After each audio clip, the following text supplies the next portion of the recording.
Bine-verify pa ng Department of Foreign Affairs ang ulat na isang pang-Pilipino ang hinuli sa Japan kaugnay ng pagkamatay ng mag-asawang Hapon. Ayon sa DFA, nangangalap pa ng impormasyon ng embahada sa Tokyo tungkol dito.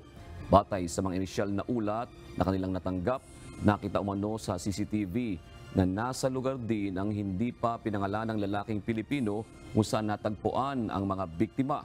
Una nang inaresto ng Japanese authority ang isang 30-year-old Filipina dahil sa pag-abandona umano sa mga bangkay. Para sa kabutihan nila, hindi muna ako mag-speculate kung partners sila or sabay or maaari kasing inosente si ating kababayan. At yung isang Pilipino na lalaki ang responsable, titignan po natin.